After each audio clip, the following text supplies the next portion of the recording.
And I'm a family physician in Bedford, where I've lived for 12 years with my husband and my children. It's so great to be able to be here today and speak to you as a survivor. I'd just like to tell you all a story, my story. Last year, my sister called me with some upsetting news. She had the breast cancer gene, the BRCA. That's weird, we both thought. We don't have any breast cancer in the family. You see, our mom had died from ovarian cancer, and that's what we were always worried about. Well, we made a plan. I would get tested, and we would get through this together. I saw my doctor, and I got the gene test, which takes about 2 weeks to come back. 1 week after I got the test, I felt a breast lump on self-exam. After a few choice words, I saw my doctor again and quickly got a biopsy. A phone call 2 days later confirmed our suspicions. I had breast cancer. A second phone call after the first also confirmed that I had the breast cancer gene. This news was very surreal. I remember going outside playing water balloons with my children as I let this new information sink in. As a family doctor, I'd helped many women through this disease, but I really never expected to be one of them. See, I'm the doctor, not the patient. I guess it was time for me to learn a new role. After those phone calls came the barrage of doctor's appointments and second opinions. I was fortunate to have an incredibly supportive husband and family who could help me with child care and also come to the appointments and serve as a second set of ears.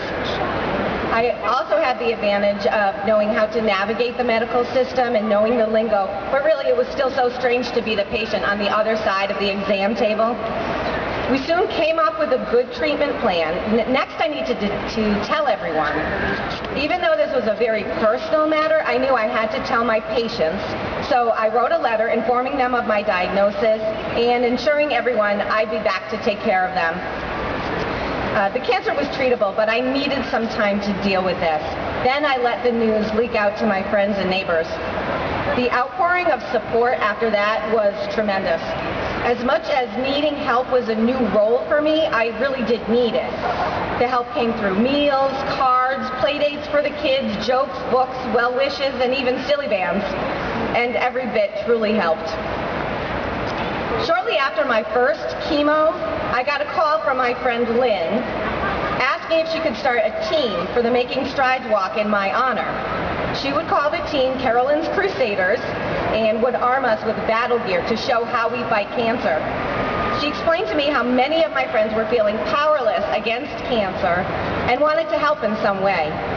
This walk gave them that way.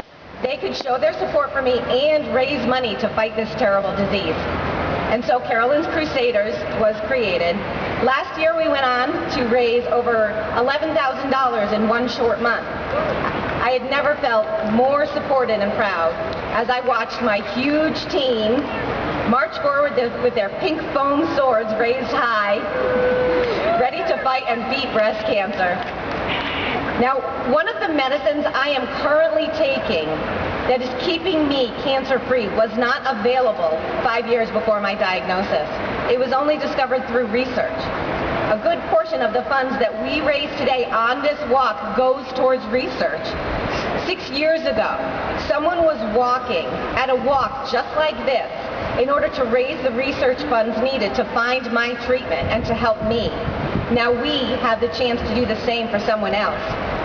We're paying it forward. I'm now done with chemo, back to work and feeling fine. I still have to play the patient role for a while, but I can do that. My sister, thankfully, is cancer-free and has taken the necessary precautions to keep her that way. Looking back on this whole experience, I keep thinking, is it weird, is it strange to say that having breast cancer was a positive experience? I never asked or even wanted to be in this sisterhood of breast cancer survivors, but now I see the good that can come from it. It's incredible and so empowering to feel this much love and support. By raising funds through events like today, we can continue to support those affected by breast cancer. We can continue searching for new medications and treatments, and we can continue getting everyone the screening and prevention that they need. Together we can beat breast cancer. Thank you so much. much for coming out today to show your support and to raise the funds needed to fight breast cancer, and we can all pay it forward one step at a time. Thank you so much and have a great walk.